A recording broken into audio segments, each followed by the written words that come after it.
Hey everyone, and welcome back to another Spodcast. Last week's gave me a headache, and already I'm predicting this one may do the same. So let's get straight into it. Let's introduce the people involved. First off, as always, I have John. Hey John, how's it going? I swear I need a catchphrase for this week.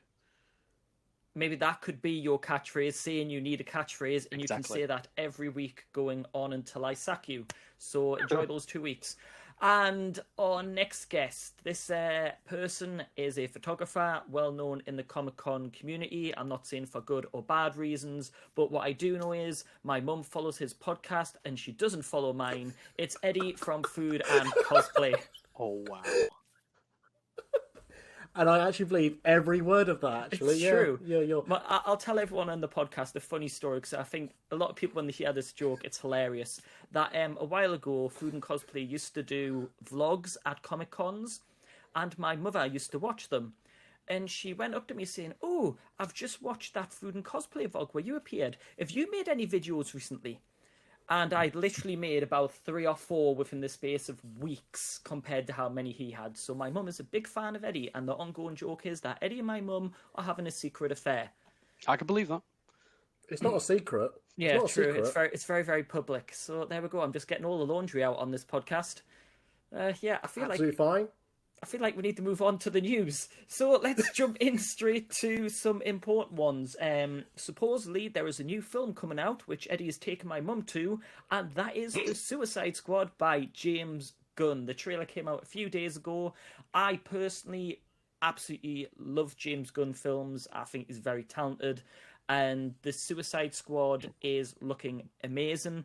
But rather than me sharing all of my thoughts at once, I want to open it up to the floor. And because Eddie's our guest today, Eddie, what were your thoughts on that Suicide Squad trailer? I mean, for me, the one take I have from that one trailer on its own was nom nom. If no one laughed at that bit when King Shot came out and just took that person, you're dead to me. That bit had me in stitches. That whole trailer from start to finish just had everything you needed. Action, romance, comedy, politics. Okay, I may be lying about some of that, but honestly, that trailer was everything you needed in a not just a DC film trailer, just a trailer in itself. I've only seen it once, but already there's so many bits I know and love, and I can't wait to just get to that cinema or on video demand and watch it. John? What do I think? I think your mum will enjoy it. It's going to be one of those podcasts, isn't it? Oh, yeah. I have to get back from my weeks of being ribbed. Yeah, no, I think this is a project James can kind of really let loose his dark humor as well. As the internet knows, James Gunn has a very dark sense of humor. What better way to let that go than in DC? That's associated with dark. Not so much the Guardians of the Galaxy, obviously, but I think he's got that free reign. He's going to work for the Suicide Squad because they are a bunch of misfits, rejects, bad guys. They are not very nice people. So I think it is a great range for him to really delve in, and we see the potential of James Gunn's mind, but also his creativity. The bit that got me laughing was the John Cena bag of D's. I'm not going to say the word because let's try and keep it sort of friendly here, but I just made me laugh when he was talking about the island. If they're all the island and if it would save his country, he would do it. It just made me laugh. It was just so hammy and so cheesy. And obviously, we're going to compare it to the original film, and I know the original Suicide Squad, the trailer was amazing. It got everybody excited. We're really looking forward to it. Margot Robbie as Harley Quinn is just killing it in the role, and we're really excited because of the trailer. And for me personally, I thought the first Suicide Squad fell a bit flat. I think it was we could go into this for hours, but I think it was the conflict between director's vision and Warner Brothers, and what was kind of working. Guardians of the Galaxy was really popular, and that kind of humour worked well in the trailer, and they tried to mesh that together. But this looks like they are going full on, let's just make it fun rather than dark. What are your thoughts on that? I think from what I read, the David Ayer cut is a completely, again, like Zack Snyder's, is a completely different vision of what was released. So if it's released and it's done, it could fall in line with pretty much the tone of this film. Who knows? But comparing against this one, against the last one that we have seen, it feels more like Suicide Squad than a cheap rip-off of, say, the Guardians of the Galaxy, like you say, meets edgy, cool teenager dream. It feels like it feels like the front cover and the opening of the first few pages of a Suicide Squad comic. I also like the very sort of like retro-y feel it's got about it as well. That it's creating its own sort of like a sort of Quentin Tarantino style film. I got vibes from, which we know is not a very serious genre in some ways. And I think, I'm really excited for it. My question is, where does it fall in the? Is it multiverse? Is it part Snyderverse? We will get to that very soon. We are going to talk about that. So, yeah, keep that thought in mind. What about you, Eddie? Do you think there's going to be lots of comparisons between the two, or do we need to just keep this as totally separate?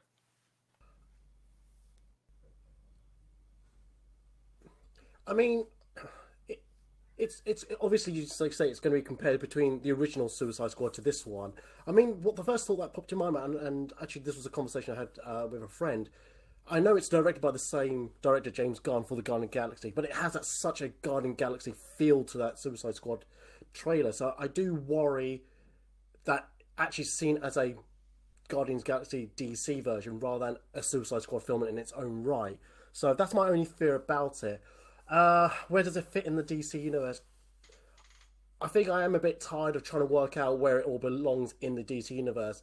I think at the moment I'm just treating each film as its own universe, until told otherwise, because it does feel like that's what it is. They tried to merge everything in one, it didn't work. They're now doing it separately, and then they'll see what sticks. Yeah, so character-wise, though, I was won over in the first minute just for the whole... We've got to remember that these are bad guys, all right? These are the worst of the worst type of people. But straight away, the first thing you pick up on is they leave no one behind. The camaraderie of these bad guys, they're willing to go out and risk their lives to save Harley Quinn. And then all of a sudden, they're about to pull off this massive plan. It looks like it's all going to go to hell. And then she's just kind of like, hey guys. And you can just see that she's getting upset. And I think without Margot Robbie, I think she's the kind of heart, the gel of the Suicide Squad that people will recognise with so many new characters coming in. I know you've got Captain Boomerang and, I forget the name of the soldier guy who's in charge. Rick Flag. Rick Flag, that's it. And I think without the Harley Quinn there, it's kind of the gel that brings it all in together. I think it might not work as well for the audiences. But what do you think of the characters? Obviously, we've got John Cena in there as well, but we found out that Sylvester Stallone is going to be the voice of Killer Shark. I was really concerned how Killer Shark was going to look. You've got this big CGI character, but I think they're playing him brilliantly with just the nom-nom and hand. Like you could not ask any more. And yes, you can see he looks totally out of place and he doesn't fit in the film.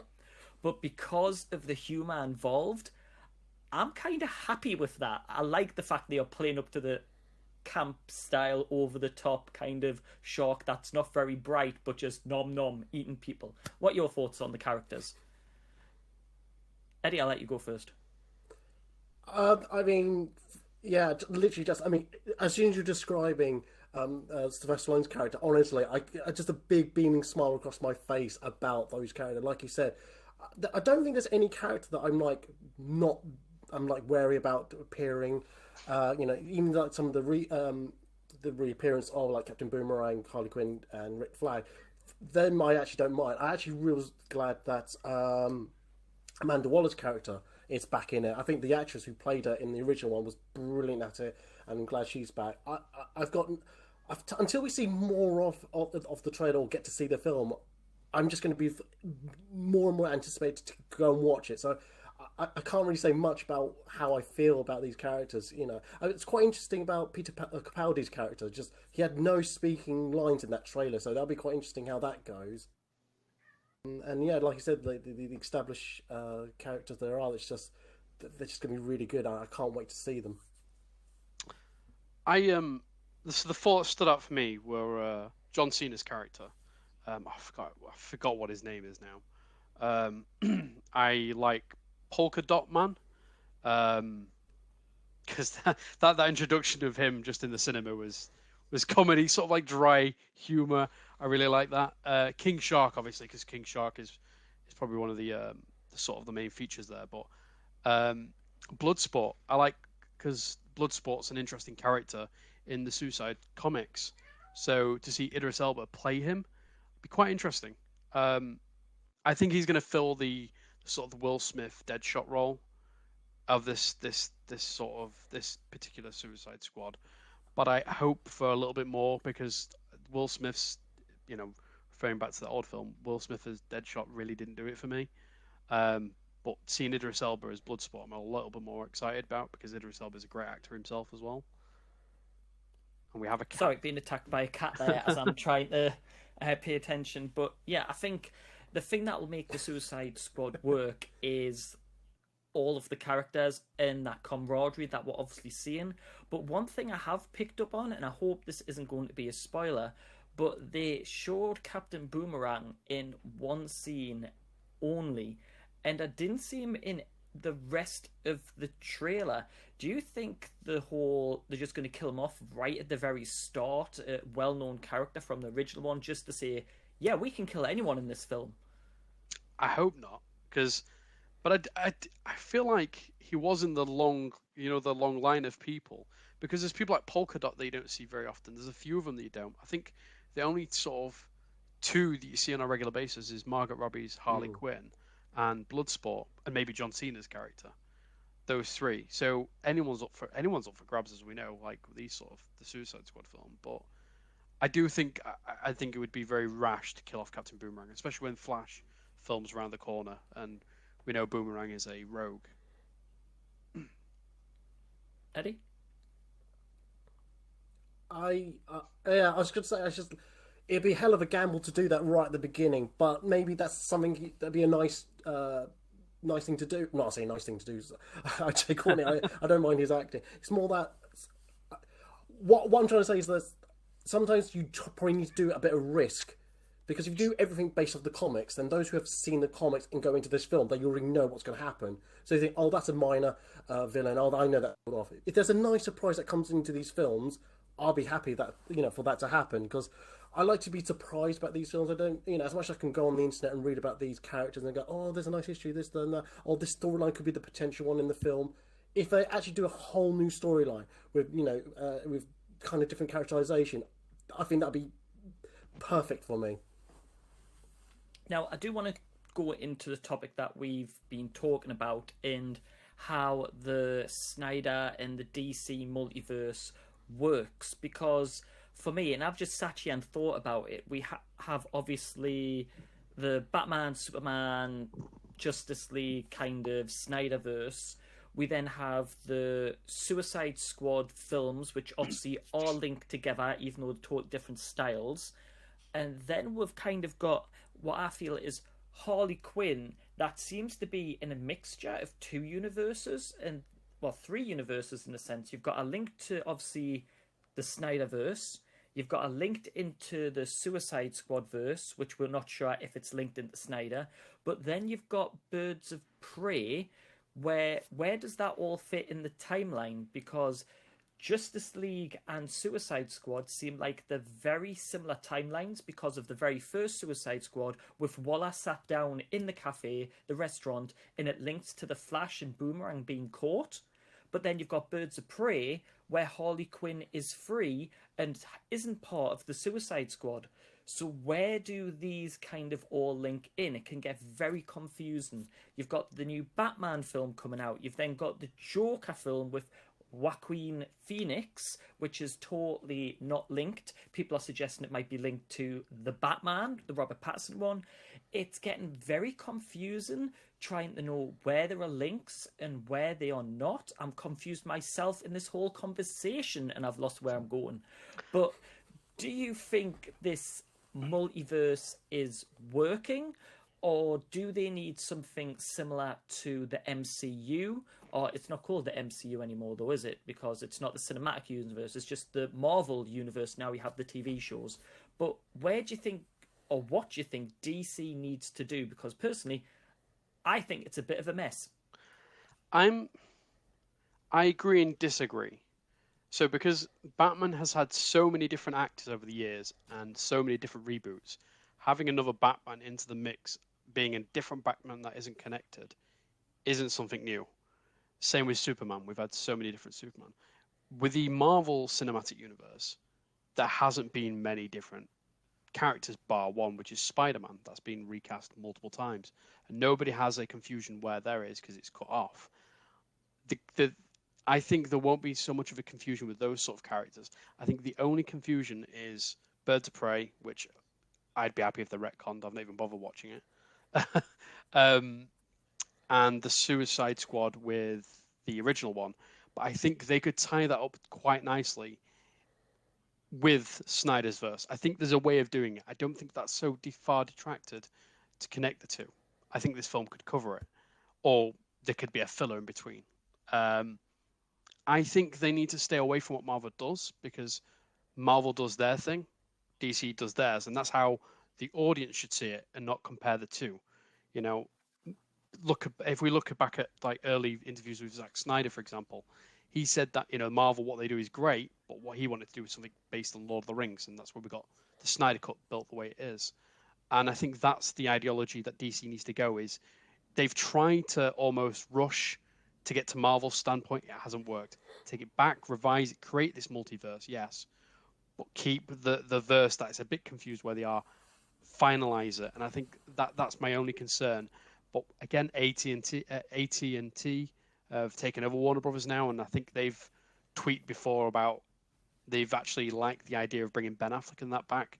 There is still hope that the Snyderverse exists, and then Guns and various other creators that fall in that sort of universe with the same actresses and actors can be linked. So I will say I think there's an easy way of fixing it. Eddie, what are your thoughts? Because obviously you're quite a big DC fan in regards to Harley Quinn, as we can see just by the little Harley Quinn shrine there. What are your thoughts on the Suicide Squad and the links to Harley Quinn across the Snyderverse and possible multiverse, if this is where the Suicide Squad is? I mean, I agree with what John said. A lot of what he said was that, I totally agree with. But I also have an opinion that I agree that they shouldn't try to copy exactly what Marvel's doing. Because if you have two franchises that are doing the exact same thing, that's where people get confused where the franchises are. I personally think they should not try to link all these DC films together. They should just let them go off on their own splinter timelines, their own franchise, and just let be. I think the age of trying to make a big franchise combination to one Avengers film, I think Marvel pulled it off so brilliantly. And if you see like the other studios who did, like, wasn't it Universal tried to do the monster horror universe, where they have like the Mummy, Invisible Man, and yeah, that's the one. Yeah, they tried to do that. That failed. The CSS mentioned. I'm sure there's others that have tried to do things, and it's just felt. And I think, like John was saying, the studios are pushing it too much, too fast to get to that stage. Just let these franchises run on their, and if they can bring it together, I know that's going to be harder later down the line, but maybe letting them run and see what's popular, and they can always just then pick out the lines that they go, oh, this is popular, that's popular, that character's popular, and then feed it into the one line somehow. They could do some sort of like a convergence storyline when somehow all these universes are merged into one. That's that way around. But in my opinion, just leave them running as their own franchise, and I think people will just be happy with that. They don't need to. I don't think there's people needing to have this mergence of franchises. Just let them run. I think for me, I think obviously what you're saying is correct as well. I think characters like Batman and Superman, in on themselves as individual films, their merchandise and the amount of money they bring in, dare I say it, compete against a Team Avengers. Because the amount of money that Nolan's Batman trilogy brought in is that probably consequential to a lot of Marvel there. that if you to do the same thing with Batman time and time after again, it's a moneymaker. The toys, the merchandise, everything alone consequentially matches the Avengers, in my opinion, just that one character. Same with Superman. I think the only other character that competes against those two is Spider-Man. And again, Marvel doesn't solely own him either. And I think you're right in saying that they let them go off and that. I get that. And I completely think that's a great idea. Create a multiverse. It's a multiverse. If one doesn't work, you haven't lost an entire universe for it. So you just reboot, redo again. They've done it countless of times with different characters. So I think that's strength there. I think for me as a fan, I'd like to see the story tying of Snyder's verse with Suicides, so that we don't lose these great actors and actresses. Because Margot Robbie, let's face it, whether you love her or hate her, she's massively popular as an actress for Harley Quinn. And losing that universe is the fear of losing that actress. And I think that's my only concern with this. That's why I kind of want it to tie. Because then if you keep the Snyderverse and this is linked with it, we get another Suicide 2, well, Suicide 3 technically. We get Justice League that could tie into the Suicide Squad with these nightmare scenes. We could get Margot Robbie in there with Harley Quinn in the nightmare. There's so much potential there. I think that's my only concern I don't want to lose, is the amount of potential that we could have on stuff that exists now. See, personally, I think there's a way they can kind of fix it slightly, and is that they do a fake out death of Harley Quinn in the new film, but then have like a little after credits at the end where it hints she's still alive. But I think kind of doing that whole she's dead, but is she, might again be quite a good twist in the future film. But I think we all know that they're not going to kill off Harley Quinn. She is one of the biggest money makers now, and again, quite surprising. I didn't think she'd be as popular as what she has been, and again, that's a lot down to Margot. But she is now one of the big earners for DC, and they'd be crazy to get rid of that character. Joker is one of those ones where he's either hit or miss, and I think for a lot of people he's still quite a miss. But it's worked for Superman. Everyone loves Ben Affleck's Batfleck at the minute. He's kind of went from being hated to actually everyone kind of liking his version of Batman now. And I feel like we need to kind of have not a Justice League, but some sort of film, like a nightmare future, which brings a lot of these characters in and let them play off each other, which I think would really help. And I think, if anything, end this whole multiverse, Snyderverse on that film. And as you say, these characters can be replayed, rebooted. We're so used to that now, it's not that big a deal. Whereas Iron Man, while the MCU is running, I don't think that could be rebooted. It just wouldn't work. I think that's the limitations of Marvel. They've created such concrete characters with these actors. Now they've left the roles. We're getting basically second versions of them. Obviously, Falcon looking to step in there. We're getting Ironheart, who's coming apparently as well. So you're getting second versions as opposed to the character being revitalized as Stephen Rogers is Captain America, Tony Stark is Iron Man, whereas DC are not limited by that. I will say that the best opportunity to fix in DC's problems is Flashpoint, because Flashpoint you can change certain actors, and I think that was what was originally teased. I know there's a Harley Quinn film that's due out as well, a solo one. So if they're going to do that, I think Flashpoint is the best opportunity for it. But any final thoughts on that? No, not really.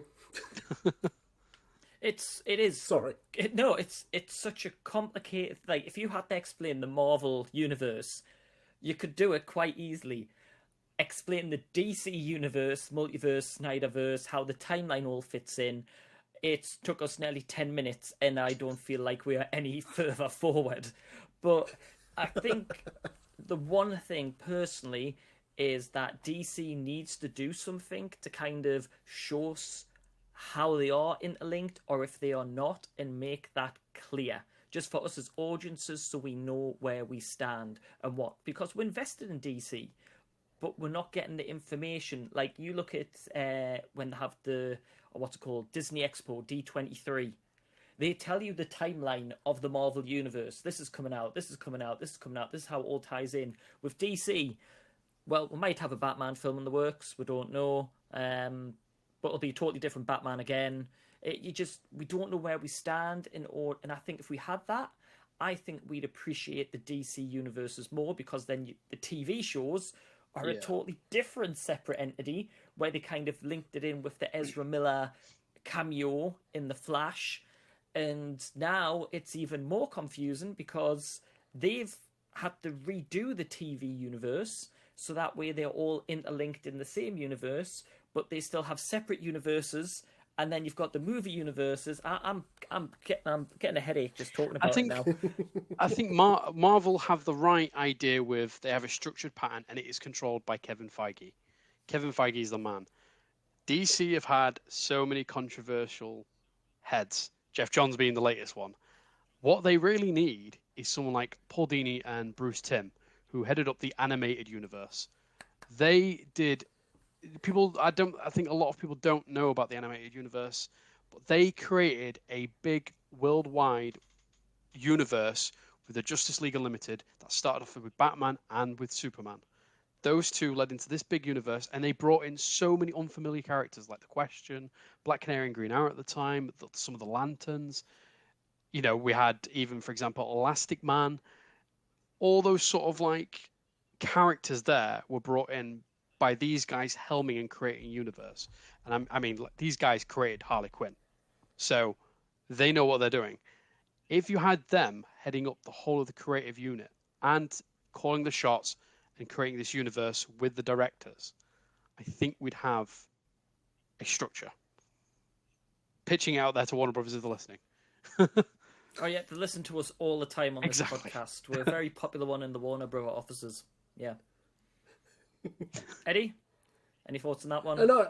Oh yeah, I totally agree. I mean, that's a good point to bring in, like Bruce Timm and Paul Dini. They honestly, I remember watching Batman as the animation as a young kid, and just wanting to be Batman, and just glued to the TV screen watching it. You know, Saturday morning, week after week after week, and like you said about the Justice League Unlimited, just bringing in those characters bit by bit, and you just go, oh, I don't know this one. And as an adult, you go, I remember that. Google that and just find out more about that character. So they will be brilliant if they could be brought in as creative direction. And I mean, going back a couple of points about bringing in the Snyderverse and then the Suicide Squad. I don't know. It's difficult to say. I mean, yeah, I think DC is a mess. Let's just face it. Like, it is just a mess at the moment. Yeah, totally. And who knows, maybe one day in the future it'll not be a mess. But I'm not holding my breath. DC, we just expect a mess. That's just how it goes. But it contrasts the Marvel though, so that's kind of what keeps them interesting. Otherwise everyone say, oh, they're just copying Marvel in their universe. Yeah. So it has its pros, it has its cons, but what we do need is some clarity. And I think we'll move on from that discussion. But for those listening, please share your thoughts and comments below. Can you unravel the mess? What would you like to see? I'd love some of your opinions. But let's move on to some of the week's news. And one of the first ones is, again, instead of a game being made into a TV series, we are having a game potentially being made into a movie. And this game is just beautiful, I have to say. When I played this on my big TV, 4K TV, it was just stunning storyline, stunning premise, and that is, and I've even got the game here because I need to finish it, but Ghost of Tsushima is being made into a movie. Eddie, you were saying you haven't played this, but John, you're saying you have played this. What are your thoughts on the game, first of all? I started playing this game last Sunday, a week from today, ironically, and I really like it. The cutscenes where it's the ink drawings is just beautiful. The soundtrack, it is a absolutely beautiful game, like you say. And I think the one thing that stands out for me is this sense of the stories about honor and about integrity and about the old ways of the samurai. Something beautiful and almost poetic about it that I really love. I enjoy and love Japanese culture. I love sushi. It's one of my favorite. Well, it's the favorite food.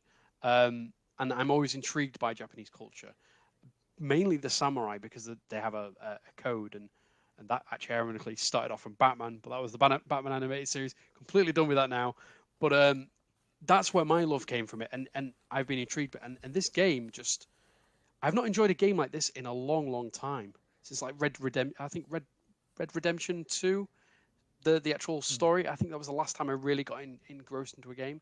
But this, I love it. Now, Eddie, I'm assuming you've seen bits of this game and know a little bits about it. Would you like to see this? Would this convince you to maybe go see it in the cinema after you've heard all the reviews? Oh no, I'd probably definitely be interested in seeing it regardless of playing the game or not. I mean, I've heard so many positive reviews of people playing the game and what I've seen on online from articles and YouTube and things like that. It's really nice to see a film studio pick a game like that and show the culture of Japan, even though I'm Chinese myself. But to show an alternative culture to a wide audience, it's only going to be beneficial. No doubt about that. And yeah, I'd definitely be going to see this in the cinema or one way or another. And it'd be interesting who's casting it. If it's going to be either American Asian actors or maybe Asian actors from the East brought over to film this film. So it'd be very interesting to see the progress of this film. Now, what I'd like to see, and this is harken back to the old kind of samurai films, which even the producers have said was a big influence on this game, that this game actually gives you the Japanese audio and has the subtitles that you can play the game in to give it that true samurai movie feel. It's letterboxed. It's just, they built this game around this whole love for the films, and my only concern would be is that it's not recognized on screen. They will kind of use the name of it to sell it, but take away some of the heart of it, which we see a lot of time in movies. Like, look at the Tomb Raider films. The Angelina Jolie ones was obviously back in the 2000s. Those type of films just didn't care what the plot story was of the games. It was, let's get girls, let's get action, let's make it cheesy as anything, and we'll just put Tomb Raider as the name. The most recent Tomb Raider was a lot more kind of linked to the new Tomb Raider games, but still lost a lot of the heart that I think was part of the games. Do you think games to movies actually work? Can you think of any that have actually worked? The Super Mario film was brilliant, like Oscar-worthy, top quality. But yeah, but do games into movies work, or is it because the games and we are that character is what makes them great? If they do it like, my only sort of like reference of Japanese sort of cultured movies that were successful in the West, sort of like one of the biggest one in the last 20 years or so, or probably even more than that now, was Crouching Tiger, Hidden Dragon. If they use that as the platform to introduce into the West, because obviously if they build it from the East and push it to the West, that is the inspiration that they need to use. I myself personally have Japanese voice actors with the subtitles while playing the game. Something feels authentic doing it that way. But I think that's the only way I feel that this would work. This particular film, this genre, is that kind of like method there. Most games to film don't really work, in my opinion, because they try and rush the dynamics of the story and they don't fully grasp what the game was. They take, this, I like this idea here, we'll throw that on screen and hope it works and hope it sticks. This, I think, in this time period of life, about learning about different cultures and everything that's going on in the world, I think to do this justice and to integrate this into the West, it has to be Crouching Tiger, Hidden Dragon. That's my take on it. See, I'll tell you something. Crouching Tiger, Hidden Dragon, just, there's certain films that have blew my mind and hold a special place in my heart. For example, Avatar, I've only ever seen once. I saw it in IMAX, I saw it in 3D. That was my first ever experience of 3D in IMAX. And I don't want to watch it again because I don't want to tarnish that love of cinema. And Crouching Tiger, Hidden Dragon was my first ever DVD, and it made me buy a DVD player. This is when DVD players just came out. And being able to switch the audio and being able to watch the behind the scenes and have it in that DVD quality when it first came out was just an experience that I haven't forgotten. It was such a beautiful film, and I think a lot of what people don't forget about Crouching Tiger, Hidden Dragon actually had a very beautiful soundtrack, very cultural. In the subtitles as well, it drew you into the film, and I think, yes, it was a bit over the top, the martial arts, but that's what made it great. Yeah. And I think this needs to be very true to the game, as in more realistic and brutal. This is Ghost of Tsushima is a very brutal, sad game, and the film needs that rather than making an action flick and like he's going on a mission, but it needs to have that darkness in it. Yeah. Eddie, what are your thoughts on these games? I'm gonna mention a game series that's got made to film. It has for me the best game to film, but also the worst. The original Mortal Kombat films. Mortal Kombat 1 for me was so brilliantly filmed, written, and the actors put in all in one go. The fight sequences are great. The way they pitched all these the characters together, the interaction, it just felt like it was written specifically. That wasn't go right. We're going to get this game, and we're going to somehow shoehorn all these characters, all this history into this film, and then we'll hopefully that will work. That's what happened with Mortal Kombat 2. They just went, we've got green light for a second film. Let's just put everything in. Let's put everything in and put this character in. We don't know how they're going to interact, but we're just going to let it happen. And that was such a letdown, Mortal Kombat 2. But I always go back to Mortal Kombat 1 often because for me, that film just seemed like they did it right. They wrote probably the storyline first and then try to put the characters in where it made sense and who they fight and then putting the correct fight sequences together. It just for me was beautifully made for a game to be made into a film, and just every other game to film that I've seen subsequently has always been a letdown. I know we're talking about Ghost of Tsushima, but I mean I'm looking forward to the new Mortal Kombat film that's coming out soon, and I'm hoping it follows that same recipe of that first film for me. Hopefully even it surpasses that. But yeah, there's not. I think a lot of these game to film, they try to it's a tick box exercise, which I hate. They got to say, oh, we've got to have this character, we've got to have this, and we've got to have that. No, have the essence of what the game's about, and then write the story, and then fill in the gaps into it. Then you'll have a film that will honour the game, not the other way around. See, I like the fact you brought up the new Mortal Kombat, because one of the things that's actually got me hopeful is the fact that they are not including Johnny Cage. Because he's one of the most recognised characters, and usually, won't go into the depths of this, but usually you've got, the white American male as the lead actor that they always kind of go for, and Mortal Kombat is saying, well, actually, yeah, we know we've got him, but it's not relevant to the story. They could have shoehorned him in, but they've went, no, they're obviously telling a story, and the story with these characters works. They're not just shoehorning characters in. For example, they've got, I want to say Kano. Is it Kane or Kano? It's Kano, isn't it? Yep, Kano's in there. Yep. And he's actually getting some of the kind of funny lines, and he looks like he's being a bit of a good guy, which would be interesting if they start turning him into more of the bad guy. But it looks like there's a storyline in place. And the original Mortal Kombat, let's be fair, if we watch it now, it looks bad. But when it came out, you're right, it was a perfect, what you'd expect from that gaming generation on a screen. But hopefully Ghost of Tsushima is going to meet our expectations, meet the reviews, and live up to that standard. And that's my polite way of saying we've got to move on, because we've been talking on that for a while. Talking about things that we love, those nostalgic films. National Treasure, the Nicolas Cage film. It was a modern day Indiana Jones. That's kind of how it was sold. It didn't live up to the Indiana Jones level, but for me personally, it is still, the first one at least, a film I could happily sit and watch and enjoy, just because it was just so much fun.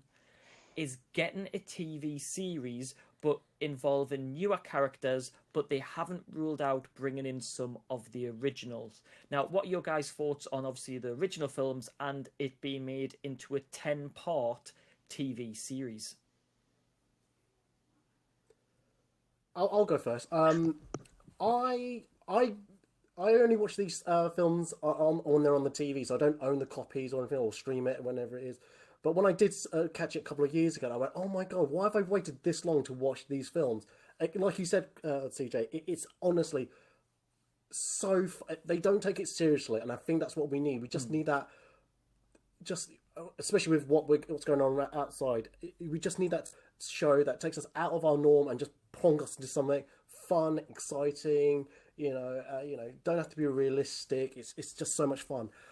For it to not include the originals, I think that's a bit of a gamble, but also maybe a smart move at the same time. I think so much time has passed anyway. I feel like you could actually get new characters for the show, and I think people will just get on board.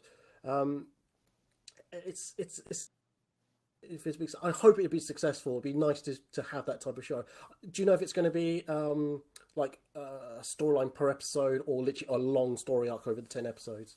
We don't know yet, but I'm assuming it will, with it being a 10-part series, I think there'll be one main storyline over the 10 parts. It'll be kind of like a mystery stretched out, is my assumption. Now, obviously, they're just in the talking stages. They've just announced the producers. They haven't identified the cast or anything, but I'd assume with it going to Disney Plus, it would be a weekly 10-part story. No, that'd be John, good. I'll go, sorry, Eddie. Oh no, I was just saying that'd be quite good. Finish full. Oh no, yeah. It's really, it'd be good to see how they tackle it, and just if I didn't realize it was going to be Disney Plus, so that's I think so far with their Disney Plus shows they've had, they've been such hits, so I've got every faith it will actually be quite good.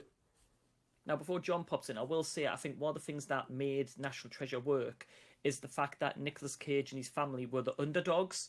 They didn't have the money, the backing, and everything like that. Whereas at this point, they are pretty much millionaires. It kind of takes it away. Well, actually, they can just buy the equipment they need and they can go off and do it. And I think having those underdogs taking on maybe a big corporation trying to find the treasure makes it more enjoyable. And I think maybe that's why they go in the direction of not having the original cast. They'll have new characters. They're inept. They don't know what they're kind of doing, but they just always seem to kind of pull it off a bit. John, what are your thoughts? You're going to hate me right now. I'm not a big fan of... thanks, John. So, Eddie, no, go on, John. I'm not a big fan of Nicolas Cage. I think as an actor, he grates on me. Where's that mute button? I'm sure I can control... There we go. I've actually muted John right now, so he can't talk on the podcast. But no, go on. I'm only kidding. And I watched the first National Treasure, and I wasn't a big fan of it. The only thing I really liked was Sean Bean. Sean Bean's one of my favorite actors. So, but I don't know. I couldn't get into it. But if the series is successful and it gets good reviews, then I'll probably watch it, because it'll be. I mean, we're in binging season at the moment, so never say never to anything really.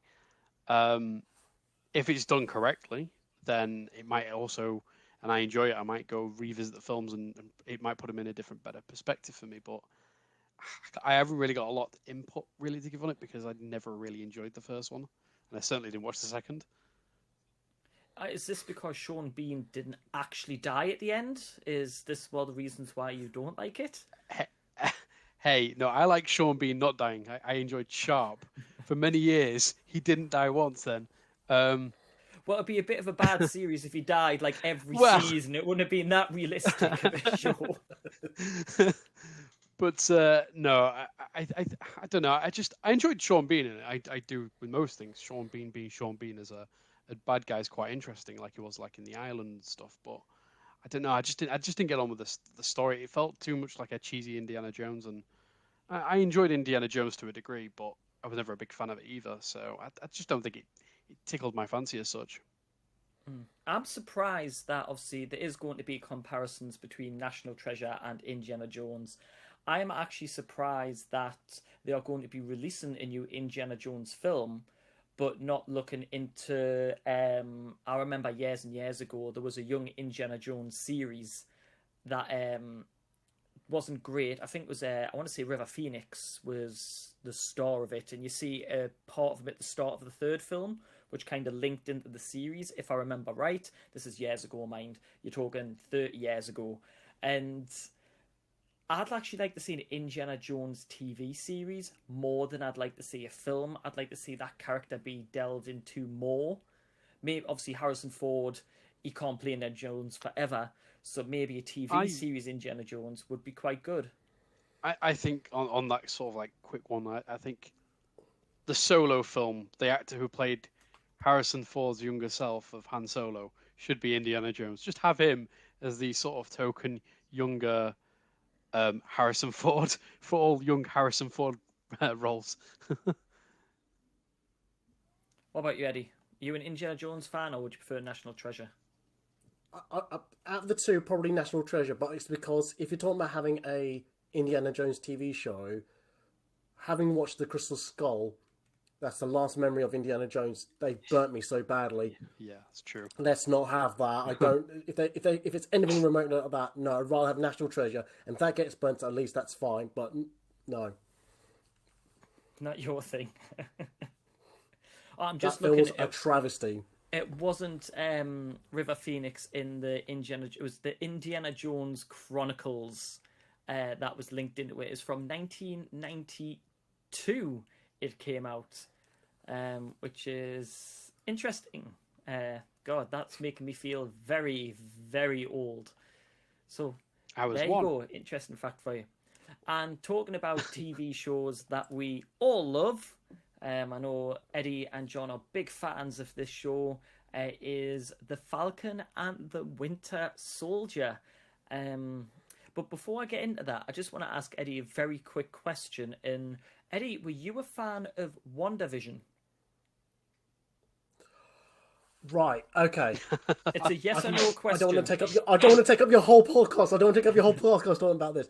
I found the first 3 episodes very problematic, as in I couldn't get into the flow of it. As soon as they were talking about the outside world, outside the hex, that's it. It grabbed me then. And intersplicing between what was happening in the hex and then outside it, then got me further. When it revealed everything, how everything came together, it got a lot better for me. But I just felt like, I was saying this to another friend, I felt like this was the show for me. I needed to binge, not watch weekly. Interesting. So, but overall, you're a fan of it by the end. Oh yeah, definitely. I was definitely, yeah. I really enjoyed it towards the end, and I loved how it all came together. Still got a quibble about how it all came about or how it was written, but I can ignore that and just enjoy the whole series. Now, John's made it very clear last week his thoughts of Falcon and Winter Soldier, but I want to jump to you first. Obviously, episode 1 and now episode 2 have aired. Where are your thoughts and feelings at? Now, me and John found the first episode quite boring, slow-paced. We found the Falcon story felt a bit forced. The Winter Soldier one was a bit better, but it was a very slow beginning for what was advertised as a very action-packed, fast-paced, buddy kind of cop TV series. How do you feel the first episode and the second episode have went for you? I think I've probably echoed some of those things that you said. The only thing I probably disagree most is the Bucky storyline. That's the bit that actually intrigued me the most about his, in a sense, his PTSD of him coming out of being the Winter Soldier, him trying to reintegrate himself back into society. That what really fascinated me most about his storyline. I actually wanted more of that. And then, other than, over than Sam Wilson, it might be that I don't know if I dislike his character or the actor that plays him. I'm not too sure. And, but besides that, I really, I was more intrigued, especially when he's going through his list of people that he's affected with his actions. Obviously, not his actions, but Hydra's action that he carried out his orders. And, that was more intriguing for me, but like you said, it just felt the pacing was just a bit slow. It didn't go anywhere, and again, like you said, it's what was advertised as an action-packed buddy show. It just didn't seem to get that, and it didn't seem to have that in episode 2 either. Yes, they had them. They've got now both of them together. They're now interacting, and you do get those funny moments, but not enough of that was bouncing off each other. Again, the story doesn't seem to be driving forward. I was just like, I was watching this with a friend during the group watch, and I'm like going, I am so bored. What's going on? And when it finished, I went, oh, was that it? Oh, I don't know if I can be bothered to watch episode 3. I will watch it because you might as well. But I just did not feel it progressed again storyline wise enough for me to go, yes, I can't wait for the next episode. So it's interesting about is it John Walker, his character. As much as we all probably went, what a utter Person. yes person. He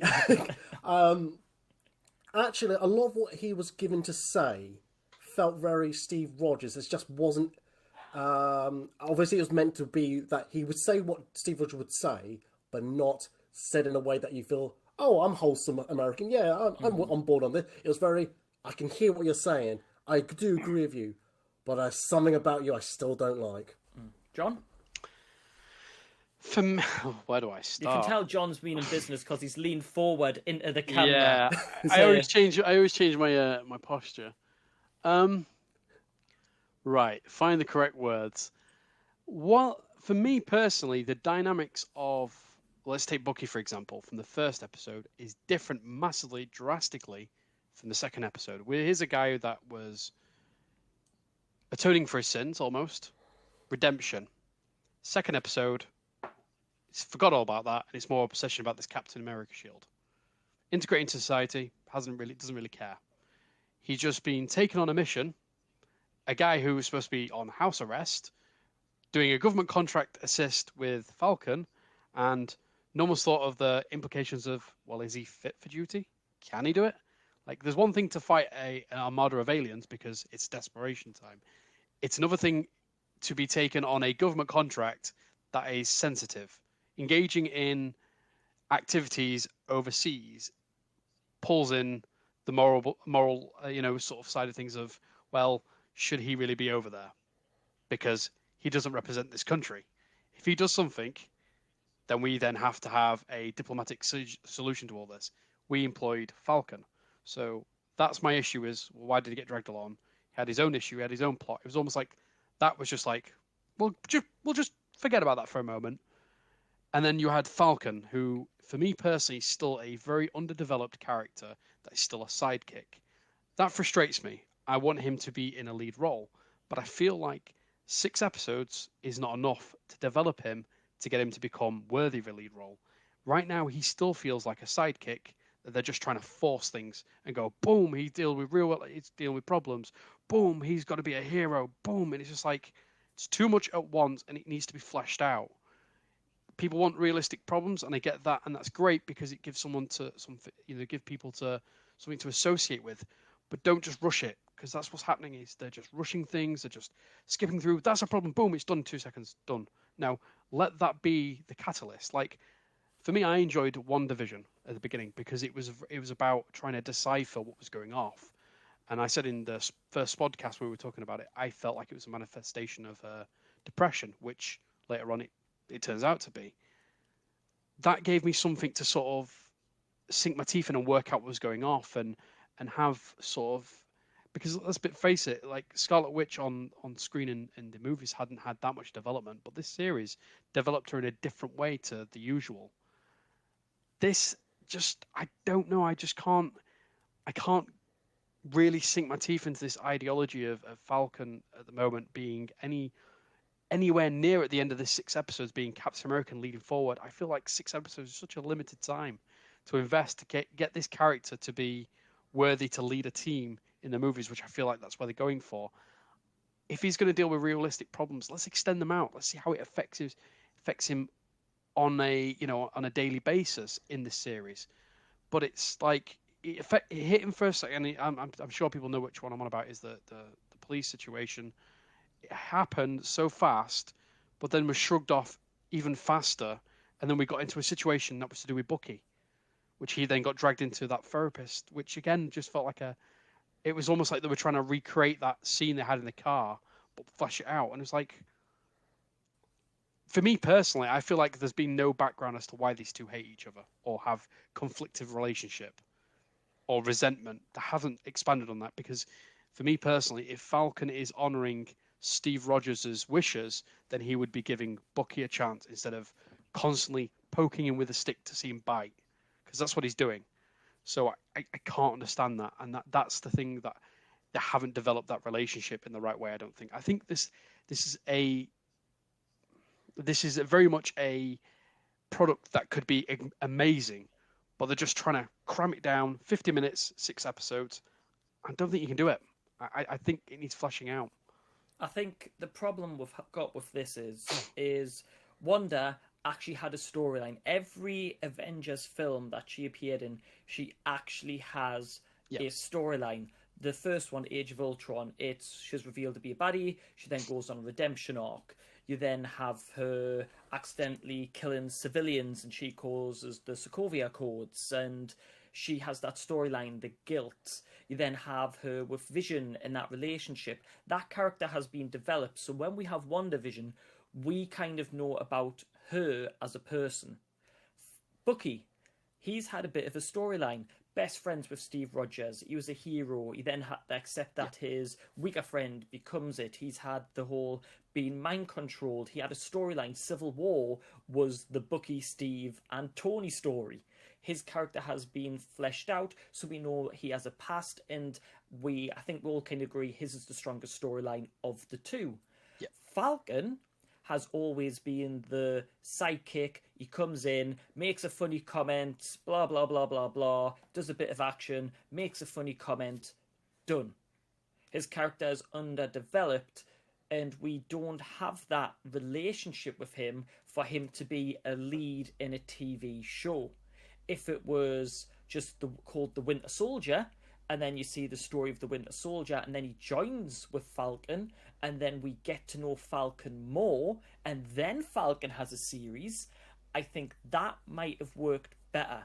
But as you've said, they're trying to squeeze all of these storylines in to give us information about Falcon, but it's just not gelling in the same way as what it is for the Winter Soldier, because we have that backstory. We know more of the Winter Soldier's motivations than we have of Falcon. He was a soldier. He liked to make sarky comments. That's all we had. Eddie, any further thoughts?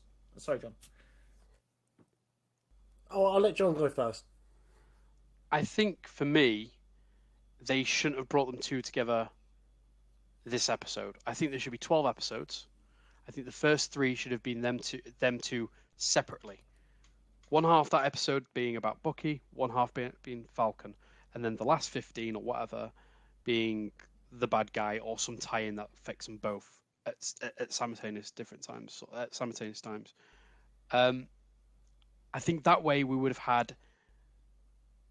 The problem is getting the audience to like Falcon as an individual character and not as Captain America's sidekick. Let's be frank. That's all he has been as Civil War, Winter Soldier. Even look at Ant-Man, and he was cameoed for 5 minutes, and it was just a joke scene. That's all it was. It's almost like he's the punchline of the MCU in certain scenes as well, and that to me isn't a very strong character than to lead without any sort of emotional ties to this character. If he died on this screen, the majority wouldn't be bothered. They'd be more bothered about Bucky because they've created that emotional feel. I want to have that emotional feel for Falcon because in the comics he's such an amazing character. On screen, it's like Anthony Mackie has been given very brief moments and for whatever reasons in these films, and that's fair, that's be there. But now they have an opportunity, but it's like this is basically a rushed filler for whatever's to come. And I can't get emotionally invested. I can't get invested because there's nothing to invest in. And I think people can say, oh, well, and I've spoken to people and they've said, but that's the whole point. They're trying to make him out to be a sidekick about oppression and things like that. And I understand the concept of what they can feel on that. But for me personally, I want to be more emotionally invested about this character because I want to feel his loss. I want to feel his failures because that's what makes watching comic book heroes so much more enjoyable. Is the emotional ties of this is a real guy that's lost, he's failed, he's such an inspiration, even in failure. At the moment, I can't feel that for Falcon. I can a little bit for Bucky more, but I just that's what gets me, and I think it's really sad. Eddie? You're talking about like Sam's background, like you don't know what he's about, where he's come from, this, that, and the other. I feel like the first episode tried to do that, but it did it so badly and it failed completely because it did feel like such a not stand out, but it's stuck out like a sore thumb about his family, his sister, nephews, and all that, and just think, hang on, what is this part of the storyline, or is it just where's this going? And so far, we know about his sister, but we don't know later down the line. It's really weird that you're saying that he needs to be 12 episodes long. I feel like I've seen other shows that are 45 minutes, 50 minutes long, and they seem to get the right amount of details, content into those episodes, even if it's, I know they may have flashed out in over 20 episodes, but there have been certain series that may be shorter, like 13 episodes or maybe shorter, and they still get the right content in, the right details in. So I can't understand why so far in these 2 episodes they've got it, in a sense, the wrong balance of it. I think for me, you're saying do 3 episodes each half. I disagree. I would actually put them together sooner in the episode 1, and then get them, because I don't know. I just felt I just want them together sooner rather than later. So that was just my thoughts, and yeah, sorry. I think for me, what Marvel should have done is look at the previous successors: Punisher, Daredevil, Luke Cage, Jessica Jones series. I'm not going to mention Iron Fist. That was terrible. But those 4 there, they did what I think Daredevil was like. The first season was like 11 episodes, 12 episodes, something like that. Something like that, yeah. That did it, and they were like 45 minutes, 50 minutes long. Like CW shows are very, like you say, 45 minutes there. They do it very well.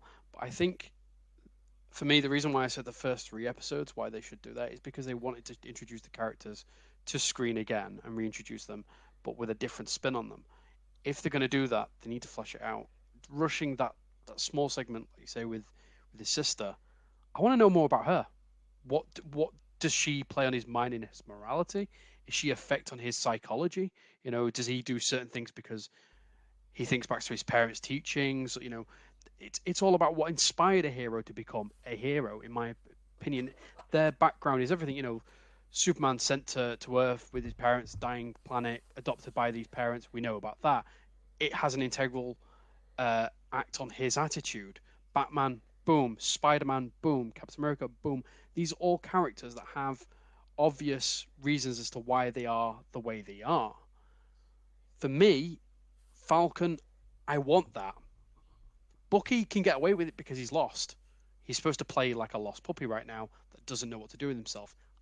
Him having his story mixed up in a mess and sort of rushed in places, I would understand more. But Falcon's, this is an opportunity to recreate this character to the audience and make him love him.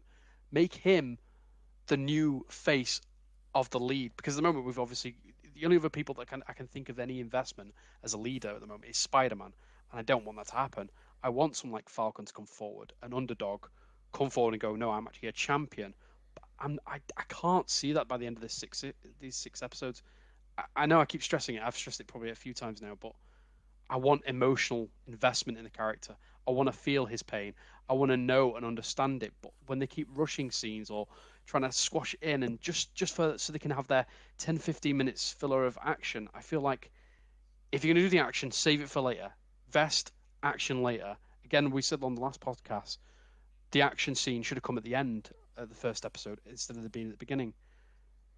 But I just think they've got it completely wrong, in my opinion. And I just think they have so much potential if things were just organised correctly and done, fleshed out. Eddie, any final thoughts? Because I'm just aware of the time. So any final thoughts on Falcon? No. Yeah. No, that's fine. I probably changed my mind listening to John about that. I think you're right. They just need to rejig the order of things, like the action towards the end. And I think, just like you said, they're cramming too much in, trying to manufacture emotion which is not there. But we're only 2 episodes into 6 episodes. That may pay off later down the line. So we've got to probably evaluate all of this after the 6th episode and see any of that paid off, and then really delve into it. I think that's what worries me, is the 6 episodes thing. I think that's really worrying. I think it's going to be one of those, we can't judge a book by its first few chapters, because that well-known saying. But we'll have to see. Marvel might pull it out the bag, where when we look at it as a whole, it'll improve. But so far, I think a majority of people it hasn't lived up to expectations. I think I said this to John the other day, is originally WandaVision wasn't meant to come out till a lot later, but they've moved and put WandaVision first. It was actually meant to be this show that was first, and I think after they've seen the episodes, they've went, WandaVision's going to hook us into the idea that yes, the MCU can be a TV series, and the Winter Soldier is kind of just sticking on its kind of coattails at the minute. But we'll have to end the podcast there. We'll obviously continue this discussion in the future. But before we go, Eddie, if anyone wants to look at your photography work or listen to your podcast where you talk all about Comic-Cons, TVs, movies, photographies, all of that sort of stuff, where can we find you? If you go to Food and Cosplay... No. You said it, not me. No, if you go to foodandcosplay.org/links, that's where you'll probably find all my social medias from Instagram, Twitter, Facebook, and all that. Podcast-wise, you just go to foodandcosplay.org/podcast. You'll find a list of all my previous podcasts I've done.